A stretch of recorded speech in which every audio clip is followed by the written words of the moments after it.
Easement पे, आप उसको इससे कनेक्ट कर दो तो ईजमेंट आप नहीं समझते थे तो मैंने अलग से लिख दिया। ईजमेंट नहीं है, पुराने बुक में नहीं होगा, ईबीसीएल वाले में नहीं होगा, है नहीं, तो उसका उसमें भी नहीं है, एडिशन जो मिला उसमें भी नहीं है।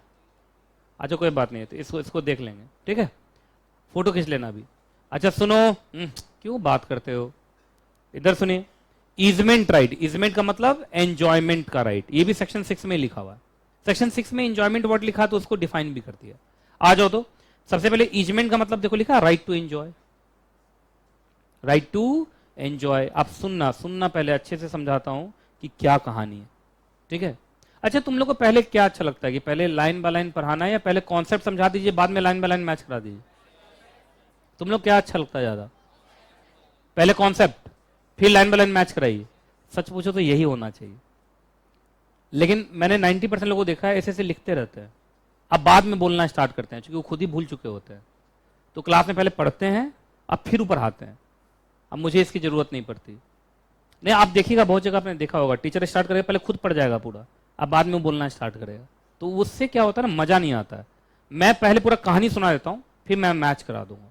आइए इधर देखिए, हाँ जी देखो इधर, इधर देखो, अब सुनो क्या कहानी। कहानी यह है कि मान लीजिए एक पीस ऑफ लैंड है, ये देखो क्या है ये, पीस ऑफ लैंड। अरे लैंड तो ऐसे होता टेढ़ा मेरा, हाँ। और ये देखो ये नेशनल हाईवे जा रहा है, ठीक है, अब मतलब मेन रोड है। अब एक बात बताइए, अगर इसमें आप एक सोसाइटी बसाओगे या कॉलोनी बसाओगे, सुना होगा ये गाजियाबाद सब में और नोएडा गुड़गांव सब में ये वर्ड चलता है कॉलोनी काटा, सुना काटा, क्या काटा, प्लॉट काटा, हाँ कॉलोनी बनाया ऐसा चलता है। तो देखो मैं प्लॉट काटा, अभी कैसे काटा सोच देखिए। आई अब एक बात बताओ, इसमें सबसे पहले आपको एक रोड लाना पड़ेगा जो इसके साथ कनेक्ट होगा, लेकिन जब आप देखो अब मैं बीच से रोड निकाल रहा हूं तो इसमें बहुतों का जमीन आ रहा है। जैसे मान लीजिए एक जमीन इसका था, एक जमीन इसका था, देखिए मान लीजिए 3 ओनर है इसके, और इधर से मान लीजिए इधर से भी 3 ओनर है, सबके जमीन में से कुछ ना कुछ जा रहा है। मान लीजिए ए का है, बी का है, सी का है, डी का है, ई का है, एफ का है, सबसे जो मजेदार प्लॉट है वो डी का है, देख रहे हो ना, है ना। तो सुनिए ये कितने इसके ओनर हैं इस प्लॉट के, 6। अच्छा 6 ओनर से कुछ कुछ जमीन लिया गया होगा और तब जाके ये रोड बनाया गया होगा। अब एक बात बताइए, इस रोड पे किसका अधिकार है, मतलब सी का है, एफ का है, बी का है, ई का है, डी का है, ए का है, एना मेना डी का, किसका है, मतलब सबका है। अच्छा सुनो जरा ध्यान से, ए का जमीन तो यहीं तक है एक तरीके से देखा जाए तो, इतना तो डी का होगा एक तरीके से, मान के चलो दोनों मिक्स करके बनाया होगा, थोड़ा इससे लिया होगा थोड़ा इससे लिया होगा। तो ए का अपना जमीन मात्र इतना है, लेकिन ये चलता तो सब पे है। तो सुनिए ये जो दूसरों के जमीन पे चल रहा है ना, इसी को बोलते हैं ईजमेंट राइट। क्या बोलते हैं, ईजमेंट राइट। समझ रहे हैं आप, समझ रहे हो? तो इसका मतलब ए का B C D E F के जमीन पर क्या है, ईजमेंट का। अच्छा बी का ए सी डी ई एफ के जमीन पे क्या है, ईजमेंट का। नहीं समझे, अपने जमीन को छोड़ के दूसरे के जमीन पे जो राइट तुम्हारा बन जाता है उसी को क्या बोलते हैं, ईजमेंट राइट। तो ईजमेंट राइट अपने पर होता है कि दूसरों के जमीन पे, दूसरों के जमीन पे। रुक जाइएगा मैं समझ सकता हूं तुम लोग लड़ाई झगड़ा करने वाले लोग हो, कब्जा उब्जा करते हो जमीन पे, अगर ऐसा तो नहीं होता, ऐसा ही होता है हमेशा। आप जब भी कोई कॉलोनी कटती है ऐसा ही होता है।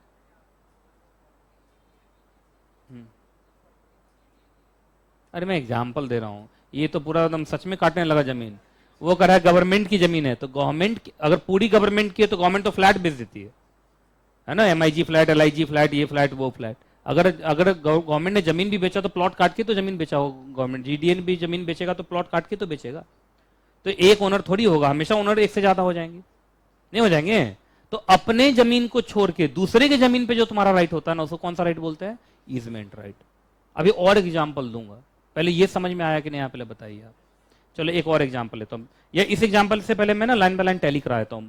आइए, an easement includes a right to enjoy क्या चीज को एंजॉय करोगे? फायदे को। प्रॉफिट का मतलब यहां मुनाफा नहीं, फायदा। लिखो, फायदा लिखो। प्रॉफिट का मतलब यहां पे मुनाफा या फायदा? फायदा। फायदा अपने लैंड से कि दूसरे के लैंड से? आइए, out of the land of another. आ गया समझ में? चलिए, अच्छा एक बात बताइए, क्यों ये इजमेंट राइट क्यों क्रिएट किया जाता है? सबका भला हो। अगर मान लो ए मना कर दे कि मैं अपने जमीन पे तो नहीं चलने दूंगा, तो बी और सी और डी और ई एफ जो भी है कहेगा ठीक है, तो मैं तुम्हें भी नहीं चलने दूंगा, अपने ही जमीन पर आसमान से आओ और आसमान से जाओ। यही मतलब हुआ ना। तो क्या ये बेटर मतलब एक एकोमोडेशन होता है इन लोगों के बीच में for better enjoyment of the land, जिससे कि सबका फायदा हो। अच्छा एक बात बताइए, A B C D E F तक था मेरा, बोलो ना यार, बोल ही नहीं रहा कोई। A B C D E F तक है ना, A B C D D E F, A B C D E F. अच्छा, यहां पे कोई एक मिस्टर एक्स का है, इसका कोई मतलब होगा इससे? क्यों? क्योंकि इसका जमीन इस जमीन से अनेक्स्ड नहीं है। अनेक्स का मतलब जुड़ा हुआ। और तुम देखो यहां पे एक वर्ड लिखा होगा, enjoyment of the land to which it is. Clear है कि नहीं क्लियर है पहले बताइए आप। ऐसे तुमने देखो सोसाइटी सब भी बनता है, और सोसाइटी के अंदर सिर्फ सोसाइटी वालों की गाड़ी जाती है, या सोसाइटी वाले ही अपना यूज कर सकते हैं, पर हर कोने को यूज करते हैं, क्योंकि वो सबका मिलके है। क्योंकि मान लीजिए ये आदमी उस कोने में बैठा हुआ जाके, तो उधर वाला भी यहां आके बैठ सकता है। तो ये आपस का एकोमोडेशन है for better enjoyment, for better enjoyment. तो मुझे लगता है तुम्हें ईजमेंट राइट समझ में आ गया। अब एक क्वेश्चन पूछता हूं कि तुमने अभी पढ़ा है enjoyment, easement right can not be transferred. Easement right can not be transferred, यही पढ़ रहे हो ना तुम? अरे हम लोग यही तो पढ़ रहे हैं, easement right can not be transferred. तो आपसे क्वेश्चन पूछता हूं, उसका जवाब दीजिए। ये जो रोड है, ये जो रोड कॉलोनी में बना, इस पर चलने का हक कितने लोगों का होगा? बस A B C D E F, बस। क्या डी एक्स को राइट ट्रांसफर कर सकता है कि आके बैठ लेना, इधर लेट लेना, चलो रोड पर लेटो चलो? अगर वो एक्स को बुलाता है, अगर रोड पर लुढ़क जाओ चलो, तो जानते हैं बाकी लोग गुस्सा करेंगे। ए बी सी डी मतलब ए बी सी एफ और ई गुस्सा करने लगेगा कि डी साहब चूंकि आपका लैंड जुड़ा हुआ है, तो ये आपका पर्सनल राइट था, आप चल रहे हैं इस पे, आप ये राइट किसी और को ट्रांसफर नहीं कर सकते। आपका लैंड है, इस वजह से आप चल रहे हैं। जब एक्स का राइट, तो एक्स का लैंड क्या नेक्स्ट है? एक्स का कोई कंट्रीब्यूशन है, तो क्या वो एक्स को ट्रांसफर कर सकता है राइट? नहीं। क्लियर है? तो जितने लोग हैं उनका ये पर्सनल राइट है, बस उतने ही लोग उसको यूज कर सकते हैं, वो उसको बाहर वाले को ट्रांसफर नहीं कर सकते। क्लियर है कि नहीं क्लियर है पहले बताइए आप। अब तुम यहां पर देखो, इसका एक एग्जाम्पल भी लिखा हुआ है, लेकिन एग्जाम्पल से पहले तुम लोग को एक कुछ वर्ड है वो समझा देता हूं। जिनका लैंड होता है उसको क्या बोलते हैं? डोमिनेंट टेनेंटमेंट। डोमिनेंट मतलब उनका लैंड है, और जो लोग यूज करते हैं उसको सर्विस में लेते हैं, सर्विएंट। क्लियर है? अच्छा बताओ, ए का लैंड है तो ए कौन हो गया? Dominant, dominant. अच्छा, और फिर B C D E F क्या हो गया? समझ में आ गया? अच्छा, फिर अब इधर आऊं, बी का लैंड है तो बी क्या हो गया?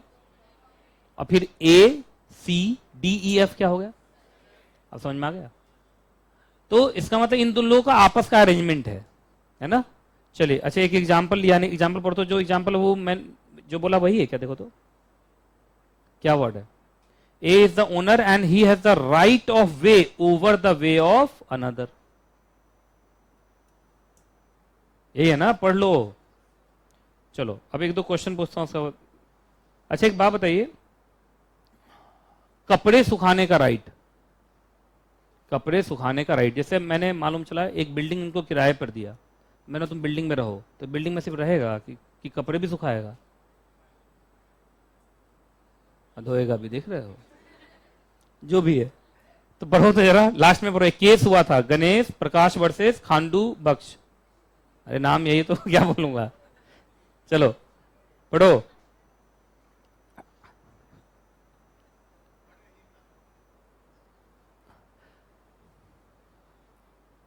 अच्छा एक बात बताइए, वो जो प्लॉट अभी बनाया मैंने A B C D E F, तो हो सकता है पूरा सोसाइटी उन्होंने घेरा हो वॉल से, उस वॉल पे कोई कपड़ा सुखा रहा है तो कोई मना कर देगा क्या?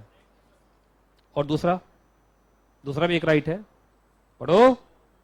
Roof of shop. अगर आपके पास शॉप है तो शॉप के ऊपर अगर अपना छत पे कपड़े सुखाना है तो सुखा सकते हो, उसमें कोई दिक्कत वाली बात, ये सब के लिए बोलने की जरूरत नहीं। चलिए जी, तो याद रखिएगा कौन सा राइट, ईजमेंट राइट क्या होता है, पर्सनल राइट होता है and it can not be transferred. चलिए अगला हो, अगले में तो बोल ही दिया पर्सनल राइट। इंटरेस्ट का मतलब राइट, लिखो पर्सनल राइट लिखो। Personal right can not B transfer, बोलता रहा हूं पर्सनल राइट पर्सन से जुड़ा हुआ है, तभी तो वर्ड है पर्सनल। तो पर्सन का है तो पर्सन को ही मिलेगा, वो उसको ट्रांसफर नहीं कर सकता। क्लियर है ना। जैसे कि एग्जाम्पल है, एक बात बताइए, एक टेम्पल है, टेम्पल का मतलब मंदिर, उस मंदिर के का कोई पुजारी है, बेचारा मंदिर का पूरा ख्याल रखता है, डेली मंदिर धोता है, डेली पूजा पाठ करता है। उस मंदिर में अब जितना चढ़ावा आएगा वो लेना किसका राइट है, उसी पंडित का राइट है, उसी पुजारी का राइट है, क्योंकि वो सेवा कर रहा है। अच्छा, वो एक अलग से स्टाफ बैठा सकता है कि ये पूरा कलेक्ट करेगा, नहीं यार, तुम सेवा कर रहे हो इसलिए तुमको ऑफरिंग्स, ऑफरिंग्स का मतलब चढ़ावा लेने का हक है, तुम ये किसी और को ट्रांसफर नहीं कर सकते, है ना। तो personal right can not be transferred. जरा पढ़िए तो ये 3 लाइन है।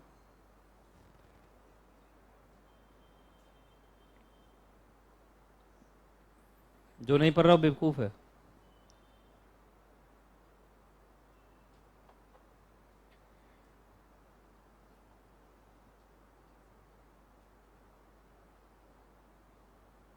ठीक है, अच्छा ये सारे कंटेंट जेआईजीएल के एडिशनल बुक में है, जेआईजीएल का जो एडिशनल कंटेंट मिला है उसमें है, तो ईबीसीएल में नहीं है, गलती से। चलो अगला, हाँ अब आ जाओ, राइट टू फ्यूचर मेंटेनेंस। एक वर्ड सुना होगा एलिमनी, ठीक है, हाँ शादी का आ गया तो तुम तो बोलोगे ये कुछ। अच्छा अच्छा अच्छा, हाँ मैं समझ गया, नहीं मतलब फुसफुसाहट कुछ उधर से हुई तो मुझे लगा कि तुम एक्शन में आ गए, मैं मजाक कर रहा हूँ, मजाक। चलिए हाँ जी सुनो, अच्छा शांति से सुनो सुनो, फ्यूचर मेंटेनेंस एलिमनी क्या होता है सो सुनिए। देखिए इस भारत देश में मैंने एक चीज तो देख लिया कि यहाँ की सरकार को स्ट्रांगली अमिताभ बच्चन का वो डायलॉग फील होता है कि मर्द को दर्द नहीं होता, और मर्द को भी दर्द होता है, लोग समझते नहीं। एक तो ये जेंडर डिस्क्रिमिनेशन जो इस देश में होता है ना, मुझे बुरा लगता है, बुरा मत मानिएगा, क्योंकि समझने की बात यह है कि जिस लड़कियों को मजा आ रहा है कि अरे वाह हमारे स्पेशल राइट्स हैं, उनके घर में भी उनके पिताजी हैं और उसका भाई है और उसका पति होगा। सही बोल रहा हूं कि नहीं बोल रहा हूं, पहले बताइए आप। नहीं बैलेंस है ना, चीजें बैलेंस है। घर घर अरे सिटी, एक बात बताइए, एक घर सिर्फ मेल मेंबर से नहीं बनता, सिर्फ फीमेल मेंबर से नहीं बनता, है ना कि नहीं, दोनों ही बहुत जरूरी है, नेचर ही इस तरीके का है। और उल्टा अगर लड़कों को ऐसा लगता है कि भाई उसमें बहुत स्ट्रेंथ है, भगवान ने उनको एकदम भारी भरकम बनाया, भारी भरकम, तो उनको भी याद रखना चाहिए उनके घर में भी बहन है, माता जी हैं और बीवी होगी। तो ये सही बोल रहा हूं कि नहीं बोलना, पहले बताइए आप। लेकिन लोग इस बात को समझते नहीं, जेंडर डिस्क्रिमिनेशन खूब होता है। इंस्टाग्राम पे देखिए बहुत सारे ऐसे रीलर्स हैं जिनका काम ही है कि वो लड़का है तो लड़कियों का मजाक उड़ा रहा है, पापा की पड़ी, है ना। एक तो मैं वीडियो देखा है, एक आदमी 50 साल के, वो समुद्र किनारे डांस कर रहे हैं अजीब से, और उसमें लिखा ये परी के पापा है। देखा है वो, बोला देखा ही होगा तुम लोगों ने। हाँ सी लवर मैं हूं यार, सी लवर। हाँ सुनिए, तो मैं बता रहा हूं, और कुछ लोग, मैं उल्टा भी चल रहा, लड़कियां भी कुछ रीलर्स हैं जो लड़कों का मजाक उड़ा रही है, माँ का मगरमच्छ, ऐसा कुछ हो रहा है। ये सब नहीं होना चाहिए। जो लोग पापा की पड़ी बोल रहे हैं उनको भी, उनकी वाइफ भी किसी पापा की पड़ी ही होगी, और उसके लिए वो यहाँ खून खराबा कर रहे हैं, मारपीट कर रहे हैं, फ्रिज खरीद रहे हैं, है ना। और जो लड़कियां लड़कों को गाली दे रही है उनका भी हस्बैंड होगा, या उनके भी भाई हैं उनका भी। तो ये सब नहीं होना चाहिए, जेंडर डिस्क्रिमिनेशन कभी नहीं होना चाहिए। एक दूसरे की नीड सबको है और सबको एक दूसरे का सम्मान करना चाहिए, है ना। ठीक, मुझे मालूम था तुम बोलोगे, मतलब, है ना। चलिए, लेकिन कभी कभी आपको ऐसा लॉ लगेगा कि लॉ का पलड़ा कभी कभी एक तरफ भारी होता हुआ दिखाई देता है और सेंटिमेंट पे चलता है। मेरा मानना न्याय, जस्टिस सेंटिमेंट पे नहीं होना चाहिए, है कि नहीं। सही बोल रहा हूं कि नहीं बोल रहा हूं। सिर्फ इस वजह से कि लड़की का केस आ गया, जज साहब लड़की के फेवर में डिसीजन दे दें, अच्छी बात नहीं। ये सारे जज को समझना पड़ेगा, क्योंकि जो जिन लड़कियों के साथ बुरा हो रहा है वो आज भी हो रहा है, और हो रहा है, और ऐसे रीजन में हो रहा है जहां तक लॉ नहीं पहुंच पा रहा है। और जहां तक लॉ पहुंच पा रहा है वहां बुरा नहीं हो रहा है, लेकिन बुरा दिखाया जा रहा है। आप एक बात बताइए, दिल्ली के अंदर या मुंबई के अंदर या जो कॉस्मोपॉलिटन सिटी है, मेट्रोपॉलिटन सिटी है, वहां पे कोई लड़की अपने राइट के लिए खड़ी हो जा रही है तो उसमें उतना ताकत है कि वो अपने आप को बचा भी ले रही होगी। लेकिन जो नहीं बचा पा रही, वो मारी जा रही है, वहां तक लॉ भी नहीं पहुंच रहा है। चाहे वो यूपी का गांव हो, चाहे वो बिहार का गांव हो, चाहे वो आसाम का गांव हो, चाहे वो त्रिपुरा का गांव हो। सही बोलना कि नहीं बोलना पहले बताइए आप। अच्छा, मणिपुर का गांव, आप समझिए मैं जो बताना चाह रहा हूं। तो वहां तक लॉ नहीं पहुंच पा रहा है और वहां उनके साथ बुरा हो रहा है। मेरा मानना है थोड़ा सा बैलेंस करने की जरूरत है। और कुछ जगह पे मिसयूज हो रहा है। दिल्ली में एक बार एक कांड हुआ, पंजाब में एक सरदार जी की जिंदगी बर्बाद कर दी गई। वो आप लोगों ने देखा होगा, आज से 4-5 साल पहले की बात है। वो सरदार जी ने कुछ नहीं बोला था उसको, और उसने कर दिया।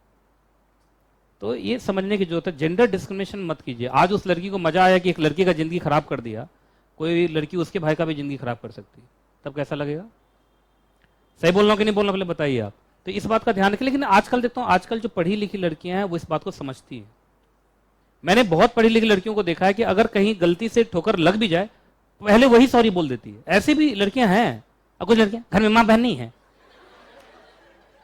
तो मां बहन मेट्रो पे नहीं आई है तो नहीं धक्का लगा। कौन सा बात है ये? नहीं, जो बात सच है कि वो बोल लो कि नहीं बोल लो बताइए। घर में मां बहन है ना भाई, मां है तभी ना हम है यार। ये कोई बात है क्या? अगर इस पे कोई ज्यादा डिस्कशन कर जाए तो हंगामा हो जाएगा। और 10 अच्छा लड़के लड़के का ही दुश्मन है, 10 लड़का ही आपको पीट देगा, जिसमें आप लड़कों का राइट आगे बढ़ा रहे हैं। नहीं, ऐसा करता है कि नहीं करता पहले बताइए आप। तो ये बात समझने की जरूरत है। तो कुछ अच्छी लड़कियां भी हैं, पढ़ी लिखी हैं। मैं देखता हूं मेट्रो में ऐसी लड़कियां भी हैं जो देखती कि नहीं कोई थका हुआ है तो उठ के खड़ी भी हो जाती है, आप बैठ जाओ। और कुछ लड़कियां ऐसी भी हैं, उसके सामने बूढ़ा खड़ा है, मरने पे लग रहा है अगले मेट्रो तक नहीं पहुंच पाएगा, लेकिन फिर भी वो सीट नहीं दे रही, चूंकि वो विमेन्स रिजर्वेशन सीट है। तो हर तरीके के लोग हैं, अच्छे लोग भी हैं, बुरे भी लोग हैं। अच्छे लोग हर जेंडर में हैं, बुरे लोग हर जेंडर में। सही बोल रहा हूं कि नहीं बोलना पहले बताइए। इन टोटल याद रखिए, जेंडर छोड़िए, अच्छे बनने की कोशिश कीजिए, सबसे अच्छा हो। ठीक है, चलो अब सुनो, जो बुरा कहां होता है। हाँ, अब सुनिए, मालूम चला एक पर्सन है, मिस्टर है, बहुत अच्छी जिंदगी जी रहा है, बहुत अच्छी जिंदगी जी रहा है। देखो कितनी अच्छी जिंदगी चल रही है उसकी। एकाएक उसके लाइफ में भूचाल आता है, उसकी शादी हो जाती है। लाइफ देखो, और वो एक अच्छा डिसीजन लेता है, डिवोर्स ले लेता है। लाइफ फिर से अच्छी हो जाती है। लेकिन फिर से जो अच्छी होती है वो, चूंकि तुमने एक बार अब शादी कर ली तो अब वो जिंदगी तो भूल ही जाओ, थोड़ा दिक्कत तो रहेगा। ठीक है, होता क्या है इस देश में कि जब आपका डाइवोर्स होता है, डिवोर्स होता है, जो भी आप बोलते होंगे, डाइवोर्स बोलते हो डिवोर्स बोलते हो? तलाक। डाइवोर्स बोलते हो डिवोर्स बोलते हो? भगवान तलाक छोड़िए, पहले मैं बोल रहा डाइवोर्स बोलते हो डिवोर्स? तुम लोग ज्यादा क्या बोलते हो? डाइवोर्स। मान लीजिए डाइवोर्स के बाद एक रूल है यहाँ पे कि हस्बैंड को, पत्नी को मेंटेनेंस मनी देना पड़ता है। खैर उसके भी बहुत सारे एक्सेप्शन है, बहुत सारे रूल हैं, हर जगह ऐसा नहीं होता है। बहुत बार लड़की कमाती होती है, लड़का बेरोजगार होता है। हाँ, लेकिन ये जरूरी फिर उसको नहीं मिलता, लेकिन मेंटेनेंस उसको भी मिलना चाहिए, फिर नहीं मिलना चाहिए। हाँ, चूंकि बेरोजगार बहुत हैं। तो आइए, तो जनरली सिंपल वे में अगर आप जानना चाहें तो हस्बैंड को क्या देना पड़ता है? एलिमनी। अच्छा एक बात बताओ, जैसे कोर्ट का केस हुआ, और चूंकि अब मैं एग्जांपल बना रहा हूं, मैं इस मामले में थोड़ा गुस्से में रहता हूं तो मैं एग्जांपल बना रहा हूं। कोर्ट ने हस्बैंड को बोला कि तुम्हें हर मंथ 100 रुपया मेंटेनेंस मनी अपने वाइफ को देना है। बनाऊंगा, ऐसा एग्जाम्पल बनाऊंगा, कोई दिक्कत है क्या? कितना? 100 रुपया। तुम्हें किसको देना पड़ेगा? अपने वाइफ को देना पड़ेगा। अच्छा, ये डिवोर्स के बाद का ही हुआ, एलिमनी, इसका मतलब डिवोर्स हो गया। अच्छा, वाइफ इस मनी को, मतलब इस जो राइट है, राइट टू फ्यूचर मेंटेनेंस को, क्या वो किसी और को ट्रांसफर कर सकती है? जैसे वो वाइफ अपने हस्बैंड को फोन कर बोल रही है, सुनो अगले महीने ये 100 रुपया मेरे वो को दे देना, मिस्टर वो जिसके वजह से डिवोर्स हुआ। क्या हस्बैंड तैयार होगा कभी जिंदगी में? हस्बैंड एक लाइन बोलेगा, तुमसे शादी मेरा हुआ था कि वो से हुआ था मेरा? ये फ्यूचर मेंटेनेंस तुम इस वजह से ले रही हो चूंकि मेरी शादी तुमसे हुई, तो ये तुम्हारा पर्सनल राइट है, ये ट्रांसफर नहीं हो सकता। मैं वो को तो जिंदगी में नहीं दूंगा। ठीक है कि नहीं? बात समझ में आ रही कि नहीं आ रही जो मैं बोल रहा हूं? तो इस बात का ध्यान रखिएगा जो मैं बोल रहा हूं, है ना? तो ये ट्रांसफर नहीं हो सकता, पर एक ट्रांसफर हो सकता है, एक्सेप्शन है, अरियर और past maintenance can be transferred. Arrear का मतलब बकाया, लिखो, अरियर का मतलब बकाया, बकाया मतलब पहले ब फिर का फिर लिखा बकाया। ऑनलाइन वाला बच्चा सब क्या हो गया, दुखी में आ गया क्या, रो रहा है कुछ बच्चा सब? आइए सुनिए जरा ध्यान से। एरियर का मतलब है, जैसे मान लो कि हस्बैंड बहुत बदमाश निकला, 6 महीने से एलिमनी नहीं दिया, तो 6 महीने से एलिमनी नहीं दिया तो बीवी ऐसा तो नहीं कि 6 महीने हवा खा के जिंदा रह रही होगी, काश ऐसा हो सकता, लेकिन वो तो भाई खाना पीना खरीद रही होगी। तो मालूम चला बनिए के, सॉरी मतलब आपका दुकान से, कहां से, परचून के दुकान से वो अपना खाने पीने का सामान ले रही थी और वहां पे काफी उसका बकाया पैसा जमा हो गया। तो क्या वो अपने पति को बोल सकती, मतलब पति जो था, कि भाई सीधा पैसा उस परचून के दुकान वाले को दे देना? ये चलेगा, ये एरियर है। लेकिन अगर रेगुलर चल रहा है तो it can not be transferred, याद रहेगा। चलिए जी आगे, कितने नंबर तक हो गया, 5 तक हो गया, चलो 6 पढ़ो एक बार।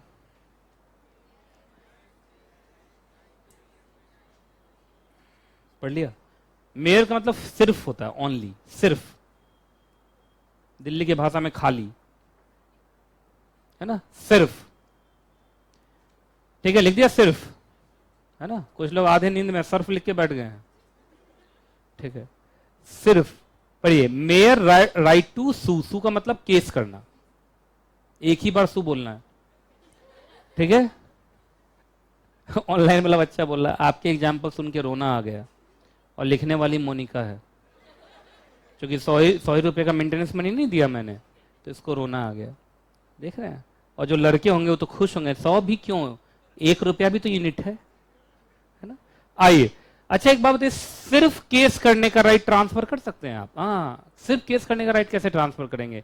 केस तो वो करेगा, आपको याद होगा बचपन में पढ़ा होगा आपने, एक मैक्सिम होता है, एक मैक्सिम होता है, और वो होता है कि जो अग्रीड पार्टी है सिर्फ वही केस कर सकता है, only the agreed party can file a suit, है ना।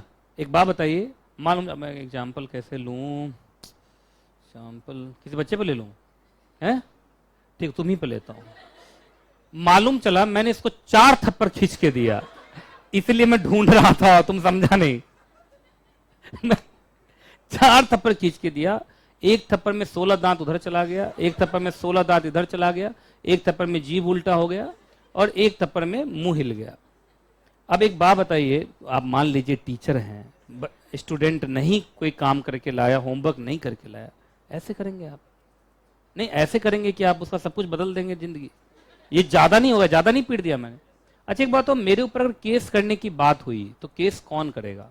सिर्फ वो करेगा, और कोई नहीं कर सकता। अब उसको ऐसा लग रहा है कि, एक एग्जाम्पल ले रहा हूं मात्र, सिर्फ ये मात्र एग्जाम्पल है प्लीज, ठीक है, कि उसको लग रहा है कि मैं सर से नहीं लड़ पाऊंगा।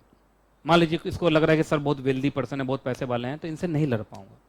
तो इसके पीछे एक बहुत वेल्दी पर्सन बैठा हुआ है, बहुत अमीर है वो, है ना, जमीन वमीन तो ऐसे ही खरीदता रहता है, वो उसको राइट ट्रांसफर कर रहा है कि मेरे ब्याह पर तुम केस करो। ये होगा? अगर वो मेरे ऊपर केस करेगा ना, और कोर्ट में पहुंचेगा केस, मैं बोलूंगा मुंह दिखा अपना, तुमको मारा है मैंने, जब तुमको नहीं मारा तो तुम कैसे केस करने आगे भाई? कहा मैं उसके बिहाफ पे केस करने आऊं, तो ये चलेगा नहीं। Mere right to sue can not be transferred. Clear है कि नहीं क्लियर? फॉर एग्जाम्पल, इसमें एक एग्जाम्पल भी है, घर से जुड़ा हुआ कोई केस।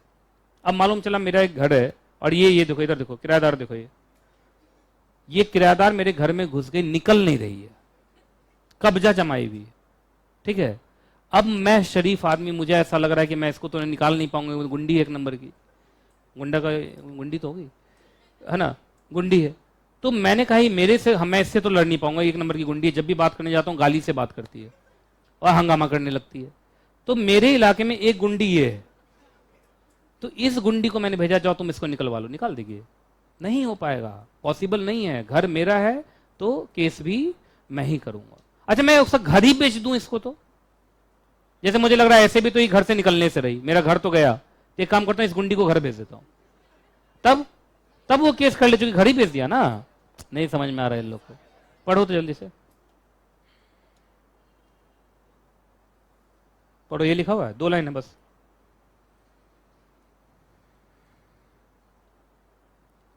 जो ओनर होगा वही केस करेगा, ये लिखा है ना। अरे केस करने का राइट किससे जुड़ता है? ओनरशिप से। जो ओनर है वही करेगा। चलिए लास्ट में केस, इसमें सबसे इंपॉर्टेंट वर्ड लिखिए पब्लिक। PIL भाई किसी का पर्सनल केस नहीं होता, वो सामाजिक केस होता है, ठीक है। पब्लिक, पब्लिक का मतलब सरकारी, लिखो। पब्लिक का मतलब गवर्नमेंटल, सरकारी, सरकारी, लिख दिया। सुनिए, पब्लिक ऑफिस का मतलब सरकारी नौकरी, सरकारी नौकरी लिख लो, ये सब वर्ड नहीं समझ में आता है। सरकारी नौकरी, सरकारी सैलरी, सरकारी स्टाइपेंड, वो ट्रांसफर नहीं हो सकता। एग्जाम्पल सुनिए, मालूम चला, ध्यान से सुनो, वो बच्ची बैठी हुई पिलर के पास, नाम भूल गया, वंशिका। वंशिका ने SBI का एग्जाम दिया, PNB का एग्जाम दिया, देना बैंक लेना बैंक का एग्जाम दिया, यस बैंक नो बैंक का एग्जाम दिया, ठीक है जी। और इतनी पढ़ी लिखी बच्ची CS कर रही थी, ऐसे बैंक PO के एग्जाम में बैठ गई, हर जगह सेलेक्ट हो गई, हर जगह सेलेक्ट हो गई। और ये तो पक्का है कि हर जगह में से SBI को सेलेक्ट करेगी, क्योंकि SBI भाई लंच का टाइम भी तो ज्यादा है, सैलरी भी ज्यादा है, और आपको कस्टमर को गाली देने की पूरी इंडिपेंडेंस। कोई कस्टमर आए गाली दे दीजिए, SBI में ऐसे ही चलता है। तो ये SBI को चुनी।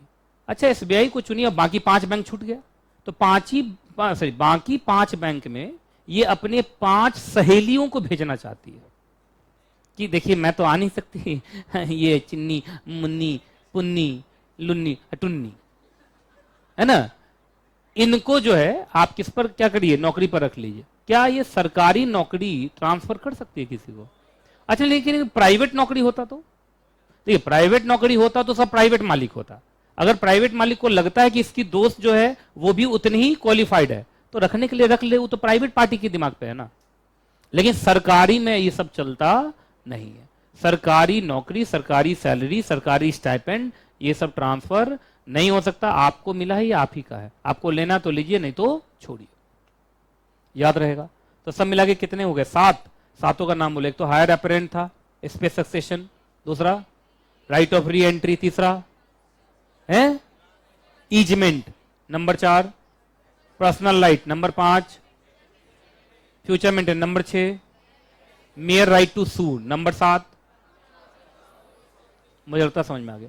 तो ये 7 राइट ऐसे हैं जो ट्रांसफर हो नहीं सकते। ये चार्ट गलती से सेक्शन नंबर 13 का आ गया है यहाँ पे, ये सेक्शन नंबर 13 का चार्ट तुम्हारे JIGL में गलती से आ गया, ठीक है, ये गलत जगह पे लग गया। चलिए आगे चलें।